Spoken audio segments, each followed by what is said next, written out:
Hello दोस्तों, welcome back to my YouTube channel इसका study platform. तो आज मैं आप लोगों के बीच लेकर आई हूँ एक नया वीडियो, जिसमें आज मैं आप लोगों के साथ डिस्कस करूँगी एंटीजेंस, इम्यूनोग्लोब्यूलिन्स एंड कम्प्लीमेंट सिस्टम। तो चलिए वीडियो को देर ना करते हुए हम लोग शुरू करते हैं।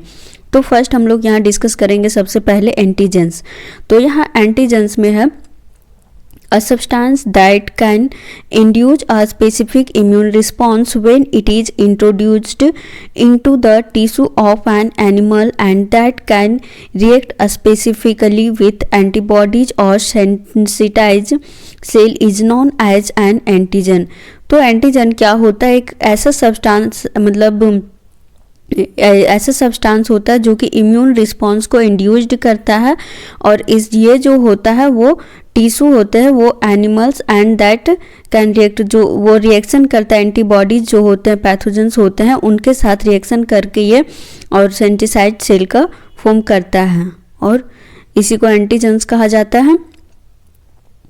आगे हम लोग देखेंगे the ability of an antigen to produce an immune response to react with the product is known as antigenicity। तो जो एबिलिटी होता है एंटीजन प्रोड्यूस करने का, जो एबिलिटी होता है इम्यून रिस्पॉन्स में, वो रिएक्ट करके प्रोडक्ट देता है, और वह प्रोडक्ट क्या कहलाता है? एंटीजेनिसिटी। मतलब जो एंटीजन होता है, एंटीजन इम्यून रिस्पॉन्स से रिएक्ट करके और जो प्रोडक्ट बनाता है वो एंटीजेनिसिटी कहलाता है। तो अब हम लोग देखते हैं एंटीजेनिक सब्सटेंसेस। तो एंटीजेनिक सब्सटेंसेस क्या क्या होता है? तो पहला है antigens, protein, virus, bacteria, fungi, toxic, ABO blood group, antigen, HLA को ह्यूमन ल्यूकोसाइट एंटीजन कहा जाता है, और भी है। अब हम लोग देखते हैं स्ट्रक्चर ऑफ एन एंटीजन। तो एंटीजन का स्ट्रक्चर क्या है? The antigen has a binding site called epitope. जो एंटीजन का बाइंडिंग साइट होता है वो एपीटोप कहलाता है। The antigen binds to the antibody or any surface receptor with the help of epitope. तो जो एंटीजन होता है वो किसी भी सरफेस रिसेप्टर या फिर एंटीबॉडी को बाइंड करता है एंटीजन की सहायता से, जिसे हम एंटीजन को जिससे किसके हेल्प से? तो एपीटोप। तो एपीटोप के हेल्प से एंटीजन एंटीबॉडी को और सरफेस रिसेप्टर को बाइंड करता है। नेक्स्ट पॉइंट है the binding site of the antibody is called paratope. और जो बाइंडिंग साइट होता है एंटीबॉडी का वो पैराटोप कहलाता है। नेक्स्ट है हमारा An antigen containing many epitopes is called a multivalent antigen। और बहुत एपिटोप्स एपिटोप्स मतलब जो एंटीजन होता है वो कंटेन करता है ढेर सारा एपिटोप। तो ढेर सारा एपिटोप जब कंटेन होता है तो उसे हम लोग मल्टीवैलेंट एंटीजन कहते हैं। The epitope is made up of 6 to 8 amino acid in a protein antigen and 6 to 8 glucose unit in a polysaccharide antigen. जो एपिटोप होता है वो मेड करता है, मतलब वो फॉर्म करता है अमीनो, कितना? 6 से 8 अमीनो एसिड को फॉर्म करता है प्रोटीन एंटीजन के रूप में, और 6 से 8 ग्लूकोज एंटीजन को फॉर्म करता है पॉलीसेक्राइड एंटीजन के रूप में। तो यहाँ पे एपीटोप और पैराटोप का फिगर दिया हुआ है, ये जरूर बना लीजिएगा। नेक्स्ट हम लोग देखते हैं टाइप्स ऑफ एंटीजन। तो यहाँ पे एंटीजन का 6 टाइप दिया गया है। सबसे पहले है एक्सोजेनस एंटीजन, एंडोजेनस एंटीजन, तीसरा है थाइमस इंडिपेंडेंट एंटीजन, चौथा है थाइमस डिपेंडेंट एंटीजन, 5 में है हेप्टेन एंटीजन एंड 6 में है क्रॉस रिएक्टिव एंटीजन। तो चलिए अब हम लोग बारी बारी से एक एक करके देखते हैं 6 को। तो फर्स्ट है हमारा यहाँ पे एक्सोजेनस एंटीजन। तो एक्सोजेनस एंटीजन में सबसे पहले देखेंगे the antigen entering the body from outside are called exogenous antigen. तो वैसा एंटीजन जो बॉडी में एक्सटर्नल मतलब आउटसाइड बाहर से इंटर करता है उसको एक्सोजेनस एंटीजन कहते हैं। सेकेंड पॉइंट है दे आर फॉरेन एंटीजन्स। और ये क्या होते हैं? फॉरेन एंटीजन होते हैं, जैसे बैक्टीरिया, वायरस, फंगी, ईटीसी। अब नेक्स्ट हम लोग सेकेंड नंबर देखते हैं। तो सेकेंड नंबर में है एंडोजेनस एंटीजन्स। तो एंडोजेनस एंटीजन में the antigens derived from the body are called endogenous antigen, they are native antigen. तो जो एंडोजेनस एंटीजन होता है वो बॉडी में ही ड्राइव्ड होता है और वो क्या होता है, नेटिव होता है, इसी को एंडोजेनस एंटीजन कहा जाता है। They are the component of body cells और they are synthesized by the body cells।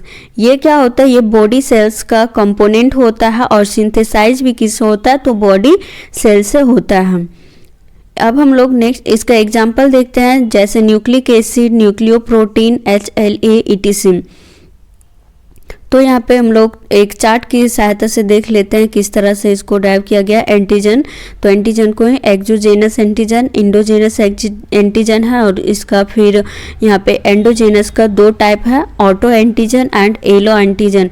Yellow antigen का फिर यहाँ पे दोनों का सबका एग्जाम्पल दिया हुआ है, तो ये भी आप लोग देख लीजिएगा। नेक्स्ट हम लोग देखते हैं थाइमस इंडिपेंडेंट एंटीजन। तो यहाँ पे नेक्स्ट में थाइमस इंडिपेंडेंट एंटीजन में the antigen which stimulate B cells without the assistance of T cell is called thymus independent antigen. तो जो एंटीजन होता है थाइमस इंडिपेंडेंट एंटीजन वो स्टिम्यूल करता है बी सेल को बिना टी सेल के असिस्टेंस से। Thymus independent antigen include polysaccharide, lipopolysaccharide, dextran, levan, ETC। तो जो थाइमस इंडिपेंडेंट एंटीजन इंक्लूड करता है पॉलीसेक्राइड को, लिपोपॉलीसेक्राइड्स को, डेक्स्ट्रॉन को और लेवन को। नेक्स्ट देखते हैं हम लोग, दे आर नॉन प्रोटीन। ये नॉन प्रोटीन होते हैं। They are resistance to degradation, और ये डिग्रेडेशन हो रेजिस्टेंस होता है डिग्रेडेशन में। और ये है यहाँ पे थाइमस इंडिपेंडेंट एंटीजन का फिगर दिया हुआ है, इसे भी ड्रॉ कर लीजिएगा। नेक्स्ट है हमारा थाइमस डिपेंडेंट एंटीजन। तो thymus dependent antigen stimulate T cell. जो थाइमस इंडिपेंडेंट एंटीजन्स होता है वो टी सेल को स्टिम्यूल करता है। दे आर प्रोटीन एंटीजन, और ये कैसा होता है, ये प्रोटीन एंटीजन होता है। They are degraded by APC into peptide fragment, और ये APC को डिग्रेड करता है पेप्टाइड फ्रेगमेंट से। The peptide fragments are deposited on the surface of APC along with MHC molecule as peptide MHC complex। और ये जो होता है ये पेप्टाइड फ्रेगमेंट होता है वो डिपॉजिट करता है सरफेस ऑफ APC को एलोंग किसके, एलोंग तो MHC मॉलिक्यूल के पेप्टाइड MHC कॉम्प्लेक्स से।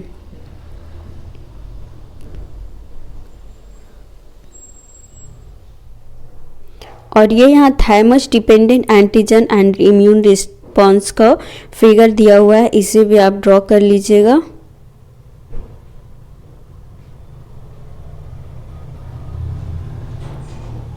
The activated TH cell activate TC cell और B सेल, और जो एक्टिवेटेड सेल होता है एक्टिवेटेड TH सेल होता है वो TC सेल और B सेल को एक्टिव करता है। नेक्स्ट हम लोग देखते हैं hapten. Hapten are a small molecule that elicit and an immune response only when attach to a large carrier such as a protein. और हेप्टेन क्या होता है, एक स्मॉल मॉलिक्यूल होता है जो कि इलिस्ट करता है इम्यून रिस्पॉन्स को जब ये अटैच होता है लार्ज कैरियर प्रोटीन के साथ अटैच होता है तब। नेक्स्ट है हमारा क्रॉस रिएक्टिव एंटीजन। तो क्रॉस रिएक्टिव एंटीजन में क्या है वो देखते हैं। Cross reactive refers to a situation in which an antibody recognises and binds to two or more antigens that are highly homologous or possesses the same epitope. तो cross reactive antigen में क्या होता है, ये रिफर्स करता है वैसा situation जब एंटीबॉडी जो होता है वो रिकॉग्नाइज करता है और बाइंड दो या दो से अधिक एंटीजन को बाइंड्स करता है।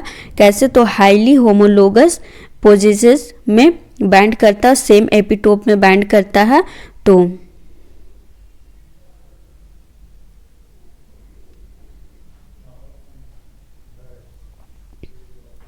अब हम लोग देखते हैं फंक्शन ऑफ एंटीजन। एंटीजन का फंक्शन क्या है? तो यहाँ पे है एंटीजन इलिक्ट इम्यूनोलॉजिकल रिएक्शन, और ये जो एंटीजन है वो इम्यूनोलॉजिकल को रिएक्शन को इलेक्ट करता है। They bring about humoral immunity, और ये ह्यूमरल इम्यूनिटी को भी ब्रिंग करता है। दे डिटरमाइन ब्लड ग्रुप, और ये ब्लड ग्रुप को भी डिटरमाइन करता है। तो ये तो था एंटीजन। तो एंटीजन के बाद सेकेंड टॉपिक जो है वो इम्यूनोग्लोब्यूलिन्स हैं। तो चलिए अब हम लोग इम्यूनोग्लोब्यूलिन्स को देखते हैं। Immunoglobulins are glycoprotein formed in response to an antigen and react specifically with that antigen. तो इम्यूनोग्लोब्यूलिन्स क्या होता है? ये ग्लाइकोप्रोटीन फॉर्म करता है किसके रिस्पॉन्स में? तो एंटीजन के रिस्पॉन्स में ये ग्लाइकोप्रोटीन फॉर्म करता है और रिएक्ट करता है स्पेशली एंटीजन के साथ। They are briefly represented as Ig, तो and they are commonly called antibodies. तो ये क्या होता है? रिप्रेजेंट करता है आईजी, इम्यूनोग्लोब्यूलिन्स को रिप्रेजेंट करता है और ये कॉमनली एंटीबॉडीज के नाम से जाना जाता है। They are immunological missiles produced by body to kill pathogens, और इम्यूनोलॉजी में क्या होता है? एक मिसाइल्स प्रोड्यूस किया जाता है पैथोजेंस को किल करने के लिए। They are found in the serum, body fluid and tissue, और ये जो इम्यूनोग्लोब्यूलिन्स होता है वो सेरम, बॉडी फ्लूइड और टिश्यूज में पाए जाते हैं। They are produced by vertebrates only, और ये सिर्फ वर्टिब्रेट्स में पाए जाते हैं। They are synthesized by B lymphocyte and secreted by plasma cells. ये क्या होते हैं? ये सिंथेसाइज्ड होते हैं, मतलब इसका फॉर्मेशन होता है बी लिम्फोसाइट में और प्लाज्मा सेल के द्वारा ये सेक्रेट किया जाता है। तो चलिए अब हम लोग देखते हैं इसका स्ट्रक्चर। तो यहाँ पे जो रोडने पोर्टर 1962 में प्रपोज दिया था, मतलब इम्यूनोग्लोब्यूलिन्स का स्ट्रक्चर को दिया था। Immunoglobulins are Y shaped, it has a stalk and 2 limbs, और इम्यूनोग्लोब्यूलिन्स क्या होता है? वाई शेप्ड का होता है और ये एक स्टॉक होता है, 2 लिम्स होते हैं। The tips of the limbs is called the antigens bands site और पैराटॉप, और जो लिम्स होते हैं लिम्स होते हैं इसके इम्यूनोग्लोब्यूलिन्स का, वो एंटीजन बैक को बैंड्स करते हैं जिसे हम लोग पैराटॉप कहते हैं। The tip of the stalk is called FC. It bands the phagocytes और complements। तो यहाँ पे जो टिप होता है इम्यूनोग्लोब्यूलिन्स का टिप्स होता है वो एफसी को बैंड करता है, और क्या फैगोसाइटिस और कम्प्लीमेंट्स को भी ये बैंड करता है। तो यहाँ इम्यूनोग्लोब्यूलिन्स का ये फिगर है।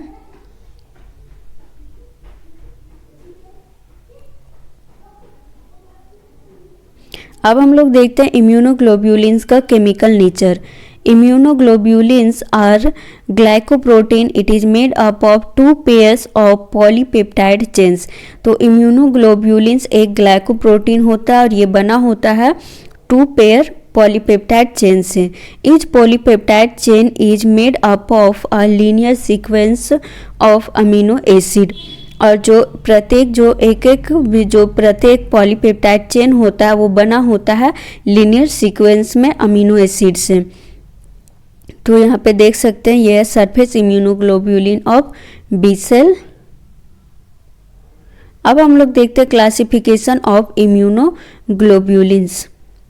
तो यहाँ पे नेम ऑफ आईजी मतलब इम्यूनोग्लोब्यूलिन्स है, और फिर इधर नेचर ऑफ हैवी चेन्स।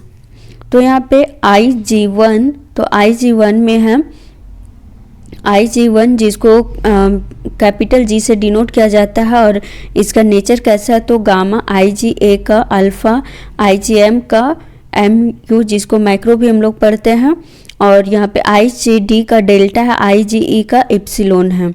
ठीक है, नेक्स्ट हम लोग अब वन बाय वन करके देखेंगे क्लासिफिकेशन। इम्यूनोग्लोब्यूलिन्स जी, तो IgG को हम लोग देखते हैं। It is a serum antibody as it is present in the blood. ये एक सेरम एंटीबॉडी होता है और ये ब्लड में प्रेजेंट होता है। It is a glycoprotein and Y shaped, और ये कैसा होता है, तो ग्लाइकोप्रोटीन और वाई शेप्ड का होता है। इट इज़ रिलेटिवली अस्टेबल, ये अस्टेबल होता है।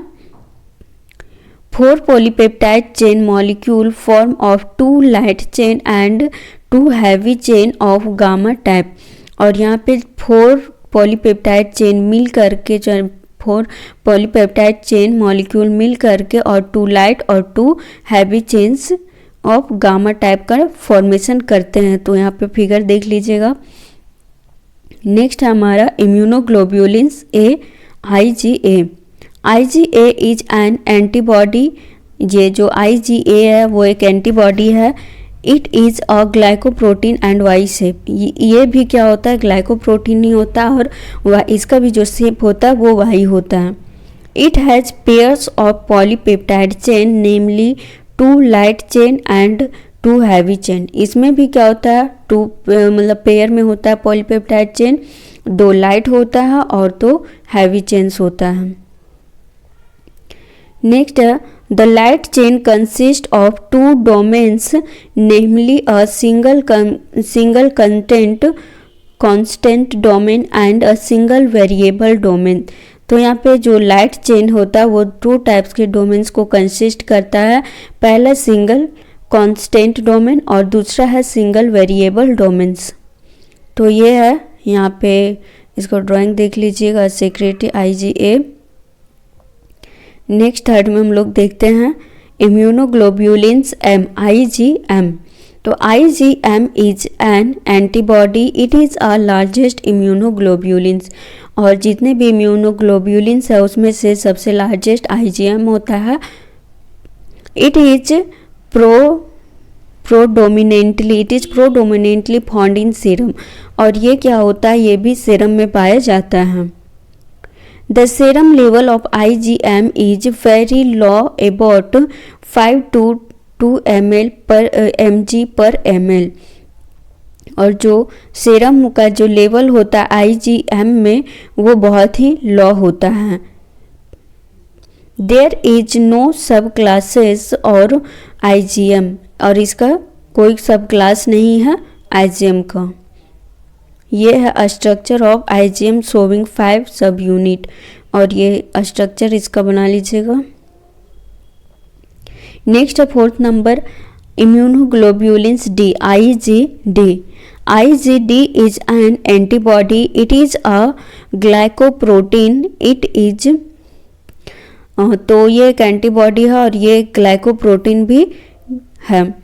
It is found in the blood serum as well as surface of B cells, और ये ब्लड सेरम में पाया जाता है B सेल के सरफेस में।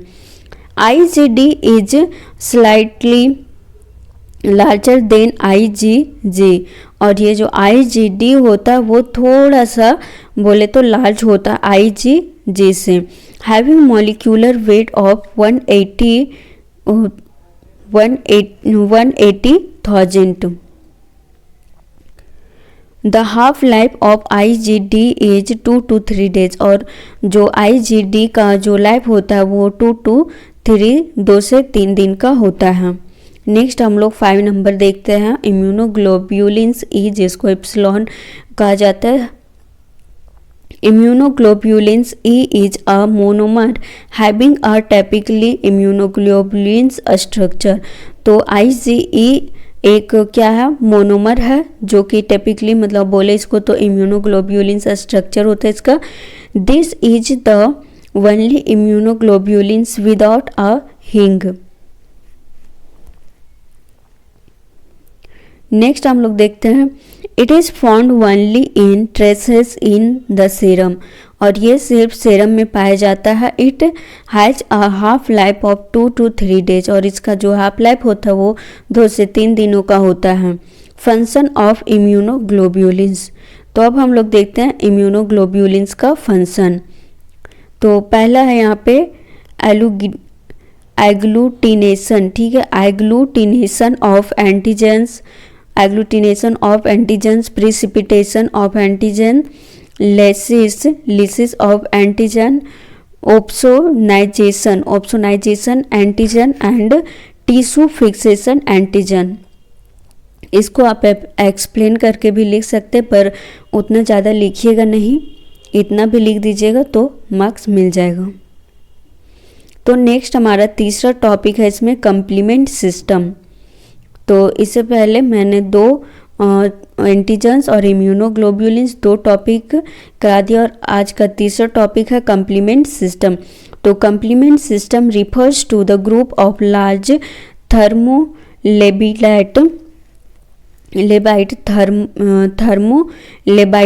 enzymatic protein found in serum and body fluid and it complete antigen antibody reaction lysis phagocytosis, it is represented by C। और complement system क्या होता है, ये रिफर्स करता है लार्ज थर्मोलेबिट एंजाइमेटिक प्रोटीन जो होता है उसको रिप्रेजेंट करता है। ये सीरम, बॉडी फ्लूइड और complete antigen antibody reaction lysis phagocytosis में पाया जाता है और ये कैपिटल सी से डिनोट किया जाता है। नेक्स्ट हम लोग देखते हैं कम्प्लीमेंट सिस्टम का हिस्ट्री। तो it was first discovered by Bordet in 1895। तो जो कम्प्लीमेंट सिस्टम है वो फर्स्ट डिस्कवर्ड किया गया था बॉर्डेट नामक साइंटिस्ट से, जो के द्वारा, जिसने 1895 में किया था। He named it as Alexin, ठीक है, he named it as Alexin और उसका नाम क्या था, Alexin। The term complement was used by फैलिज के द्वारा, जो कम्प्लीमेंट टर्म था वो फैलिज के द्वारा 1980 में दिया गया था। कम्प्लीमेंट मीन्स, कम्प्लीमेंट का मतलब होता है help. A structure of complement. Complement is a globular protein circulating in the blood which is synthesized by liver। और जो complement होता है वो ग्लोब्यूलर प्रोटीन होता है, सर्कुलेट होता है ये ब्लड से, और क्या, ये लिवर में सिंथेसिस होता है। Complement consist a stalk and 3 सब यूनिट। और जो कम्प्लीमेंट कंसिस्ट क्या करता है, 3 स्टॉक और 3 सब यूनिट को कंसिस्ट करता है, C1Q, C1R and C1S। These subunits are made up of various number of molecules. C1Q contains 6 molecules and C1R contains C1R and C1S contains 2 molecule each। तो जो C1Q होता है वो 6 मॉलिक्यूल को कंटेन करता है और C1R एंड C1S कंटेन करता है 2 मॉलिक्यूल को। तो ये स्ट्रक्चर है C1 का, मतलब कम्प्लीमेंट सिस्टम का ही।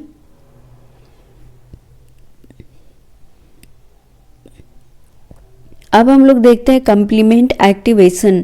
तो कम्प्लीमेंट एक्टिवेशन में है द कम्प्लीमेंट, सॉरी थोड़ा सा हेजिटेशन हो रहा है, the complement protein are found in active form in blood plasma.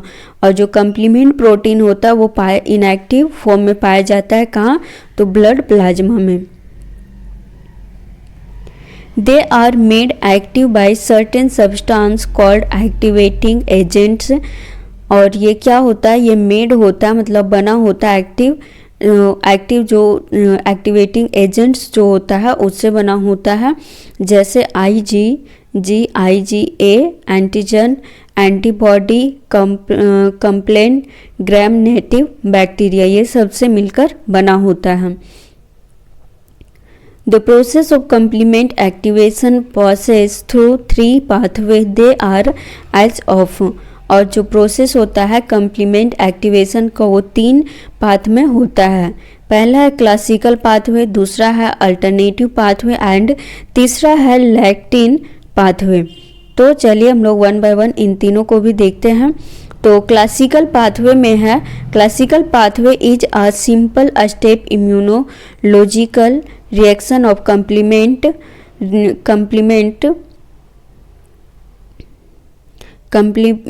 Activate by antigen antibody complex.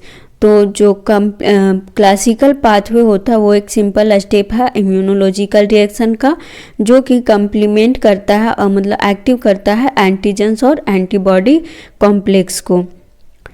The classical pathway is activated by antigen, और जो क्लासिकल पाथवे होता है वो एंटीजन के द्वारा एक्टिवेट किया जाता है। Antibody complex produced by humoral immune response, और जो एंटीबॉडी कॉम्प्लेक्स है वो प्रोड्यूस करता है ह्यूमरल इम्यून रिस्पॉन्स को। The pathogen enters the body through infection, और जो पैथोजन होते हैं वो बॉडी इन्फेक्शन के द्वारा, जो पैथोजन होते हैं वो इंटर्स द बॉडी थ्रू इन्फेक्शन, और इन्फेक्शन के द्वारा जो पैथोजन्स होते हैं वो बॉडी में इंटर करते हैं। The B cell immediately responds and proliferative into plasma cells, और जो बी सेल होते हैं वो इमीडिएटली मतलब तुरंत रिस्पॉन्स करते हैं किससे, तो प्लाज्मा सेल से। In the classical pathway 11 compound are involve, और जो क्लासिकल पाथवे होते हैं इसमें 11 कंपाउंड इन्वॉल्व होते हैं, और वो कौन कौन से, तो C1Q, C1R, C1S, C4, C2, C3, C5, C6, C7, C8 और C9।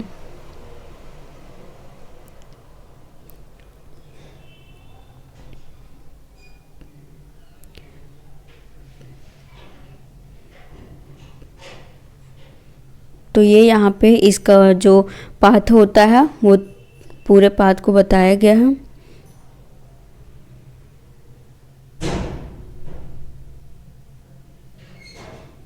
अब नेक्स्ट हम लोग देखेंगे alternative pathway. It is a stepwise immunological reaction of complements activated by properdin, और ये क्या होता है, स्टेप वाइज इम्यूनोलॉजिकल रिएक्शन होता है, कंप्लीमेंट सिस्टम को एक्टिवेट करता है properdin. Properdin reacts with zymosan to form PZ complex, और जो प्रोपर्डिन होता है वो रिएक्ट करता है जैमोसन को और फॉर्म करता है PZ कैम्प्लोन को। इन alternative pathway 6 complex component are involved. They are C3, C5, C6, C7, C8 और C9। तो ये 6 पाथवे को कंप्लीमेंट करता है। PZ complaint cleaves the C3 into C3A and C3B, और PZ है वो कंप्लेन करता है किसको, C3 और C3 को C3A और C3B में। Alternative pathway makes hole in the pathogen, help in lysis of pathogens। तो जो अल्टरनेटिव पाथवे होता है वो एक होल तैयार करता है पैथोजेंस को, लिसिस पैथोजेंस को एक हेल्प पर तैयार करता है, हेल्प करता है। और ये है अल्टरनेटिव पैथोजन का मतलब डायग्राम है। नेक्स्ट हमारा लैक्टिन पाथवे, और lectin pathway is a step wise immunoglobulin reaction of complement activated by lectin, और ये क्या है, स्टेप वाइज इम्यूनोग्लोब्यूल रिएक्शन है और ये एक्टिवेट करता है लैक्टिन सेल को। In the lectin pathway 8 component are involve, और लैक्टिन पाथवे में 8 कंपोनेंट इन्वॉल्व होते हैं। They are C2, C4, C3, C5, C6, C7, C8 and C9 को। During formation of monos binding lactin enzyme called MASP1 and MASP2 play important role in activate C4 and C2 to 4 C3 convertase। तो during जब मतलब कि जब मोनोस binding lectin enzyme क्या होता है वो MASP1 एंड MsP2 क्या करता है, इम्पॉर्टेंट रोल करता है एक्टिव करने में, C4 एंड Ct2 को एक्टिव करता है, C3 में कन्वर्टाइज करता है। Biological function of complement system, तो कंप्लीमेंट सिस्टम का अब हम लोग फंक्शन देखते हैं। Complement system help in immune adherence, that is help in binding of microbes in phagocytic cell. और जो कंप्लीमेंट सिस्टम होता है वो हेल्प करता है बाइंडिंग पैथोजन को, मतलब जो माइक्रोब्स होते हैं उनको बाइंड करने में। It ingest microbes by macrophage and neutrophils, और ये इंजेस्ट करता है माइक्रोब्स को माइक्रोफेज और न्यूट्रोफिल्स में। तो इतना ही था।